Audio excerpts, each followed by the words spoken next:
Member of Knesset Michael Oren and former MK Dov Lipman are joining forces to establish a new Knesset caucus to support English-speaking immigrants in Israel, which will have its inaugural hearing at the Knesset Immigration and Absorption Committee tomorrow. Well, Rabbi Lipman joins me now in the studio. Rabbi Lipman, welcome. Great to be here.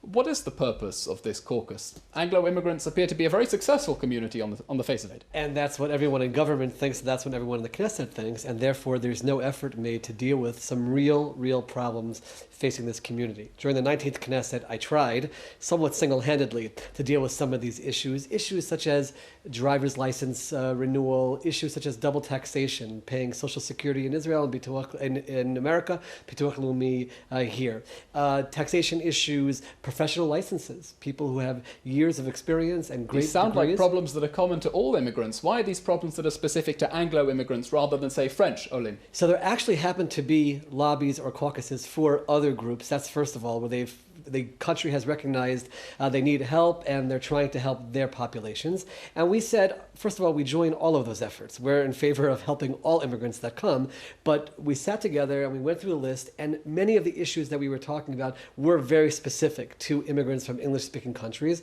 So we said, it's time to start a caucus, it's time to start a joint effort, opposition and coalition together, to try to really confront them and really sit with a work plan to try to make changes in these areas. If we're talking about very specific reforms on technical and administrative matters, then why is a Knesset caucus the correct way to go about it, rather than approaching legislators issue by issue and to deal with this more strategically? So for example, tomorrow morning in the Knesset, we're going to have an issue dealing with national service for women that are immigrants from all populations.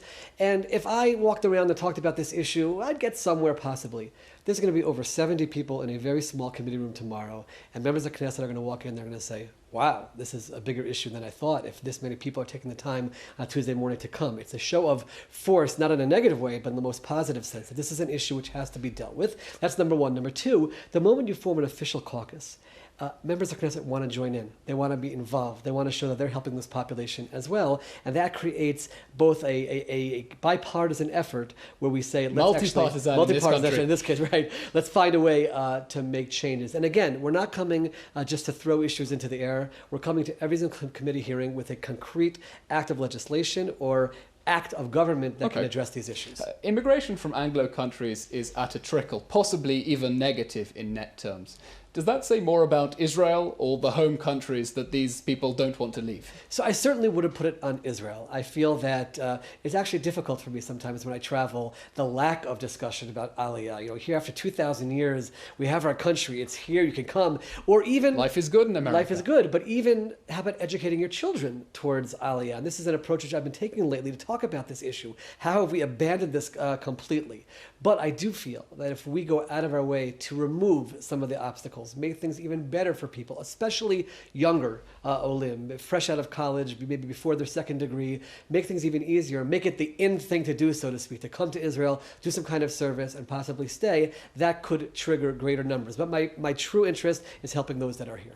One of the many issues worrying Anglos in Israel, and particularly viewers of this show, is the concern that English news might be taken off the air in the context of the new broadcasting corporation. Will your caucus seek to protect the status of English language broadcasting in legislation? Absolutely. Now, we tried in the previous Knesset to put it into the legislation itself. And it's not there. Amharic, Russian, no English. Right. So the government actually answered me when I turned to them. They said, we're not putting anything in there about programming. But then, as you mentioned, all of a sudden you find that things are there. We are going to make a major effort to make sure that it continues. The idea of English language in general, in government ministries, in all the bureaucratic places in the country, it has to be, it's not on the radar screen right now. It's our responsibility to put it on the radar screen, and English news should certainly be first and foremost among them. Well, on behalf of all our viewers, best of luck, Rabbi Lipman. Thank you very much for coming.